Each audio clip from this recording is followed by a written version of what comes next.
It's unclear heading into the second half of November which path the Dow Jones will end up taking. Initially, the Dow struggled to make good on the intraday highs struck in the initial wave of election and vaccine bullishness last week.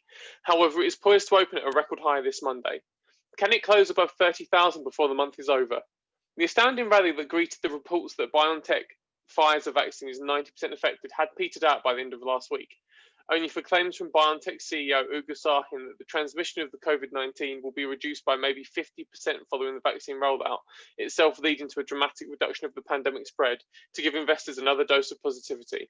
Those comments were followed by news this Monday that 6,000 British volunteers are participating in the phase 3 trials of the vaccine being developed by Johnson & Johnson subsidiary Janssen. Investors are also waiting on progress reports from Moderna and AstraZeneca, the latter of whom is partnered with Oxford on the university's promising preparation. Meanwhile, anxiety surrounding Trump's bombardment of legal challenges designed to undermine and overturn the American election are yet to really grip investors, though in no way can be discounted until the president concedes. Trump appeared to state that Biden had won, only to aggressively tweet about how he wasn't conceding in the aftermath of his flub.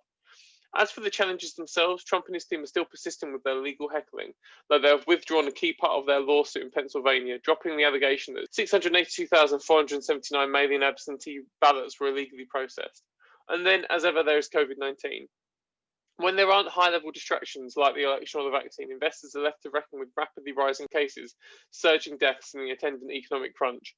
This is especially true in the US, which recently saw daily case numbers surpass 184,000, with the nation's overall total hitting 11 million. And it is still without a fresh pandemic stimulus package, something that has been kicked down the road due to the contested election. It means it is likely only a matter of time before investors' COVID-19 concerns reach a fever pitch once again. As for data, in the US, retail sales were also the focus, with the standard and core readings arriving on Tuesday after a far better than forecast 1.9% last month. It may not be good news, however, with analysts forecasting a sharp pullback to 0.5 for the standard reading and 0.6% for the core number. There's then building permits and housing starts on Wednesday, while the usual jobless claims joined by the Philly Fed Manufacturing Index and CB Leading Index on Thursday. As mentioned, however, it's likely going to be that vaccine news that sort of keeps the markets buoyant if they are to continue pushing ahead.